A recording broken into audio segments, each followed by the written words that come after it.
નમસ્કાર મિત્રો, આપની ચેનલમાં હાર્દિક સ્વાગત કરું છું।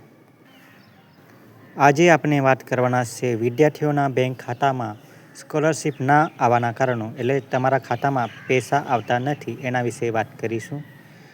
પહેલું જે કારણ છે તે તમારું બેંક ખાતામાં પૈસાની લેવડ દેવડ લાંબા સમયથી ના કરી હોય, એટલે બેંક એકાઉન્ટ બંધ હોય ત્યારે, એટલે તમે બેંકમાં જઈને ચેક કરશો તો તમારું બેંક એકાઉન્ટ પૂરેપૂરું બંધ જણાશે। એટલે તમને એક ફોર્મ ભરવા આપશે, એ ફોર્મ ભરીને તમે ખાતું ચાલુ કરી શકો છો। તો એ તમને ખાતું ચાલુ કરવું પડશે।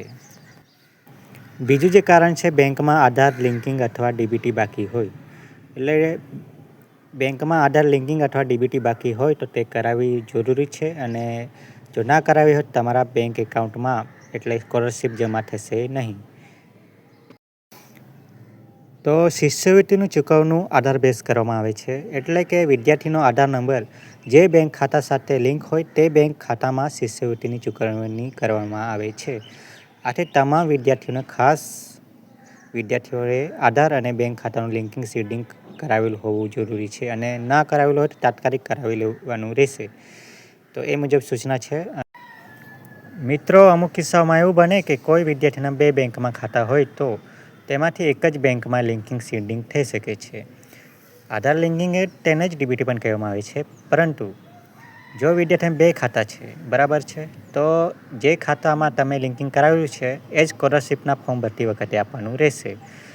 જો તમારું બીજું એકાઉન્ટ છે, એટલે બીજું બેંક ખાતું છે, તેમાં લિંકિંગ કરાવેલું ના હોવું જોઈએ, એટલે તે લિંકિંગ કાઢવું પડશે।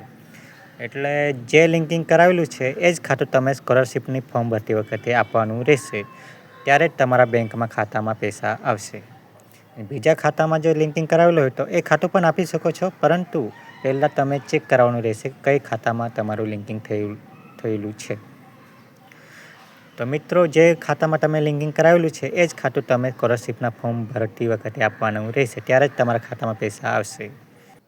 તો મિત્રો, ધારો કે સ્કોલરશિપમાં ડીબીટી પણ કરી હોય, બધું આધાર લિંકિંગ પણ છે, બધું જ છે, ખાતું ચાલુ પણ છે, છતાંય સ્કોલરશિપ ના આવી હોય તો સ્કોલરશિપના ફોર્મ ભરવામાં ભૂલ થઈ હોય, અથવા તો તમારા બધા ડોક્યુમેન્ટ એટલે આવકનો દાખલો, જાતિનો દાખલો, ફી રસીદ અપલોડ કરવામાં ભૂલ થઈ હોય, અથવા તો આવકનો દાખલો 3 વર્ષ પૂરા થઈ ગયા હોય, તો મિત્રો આ ચેક કરવાનું રહેશે, કારણ કે આવકના દાખલાના 3 વર્ષ પૂરા થઈ ગયા હોય તો તે માન્ય ગણાશે નહીં, સ્કોલરશિપ આવશે નહીં, એ ખાસ ધ્યાન રાખજો। 3 વર્ષમાં તમે બીજું આવકનો દાખલો કાઢવાનો રહેશે। તો મિત્રો, સ્કોલરશિપના ફોર્મ વિશેની તમામ માહિતી આપની ચેનલ પર આવતી રહેશે। જો મિત્રો તમને માહિતી સારી લાગી હોય તો ચેનલ સબસ્ક્રાઈબ કરવાનું ભૂલતા નહીં। આવી જ માહિતી આપને લાવતા રહીશું।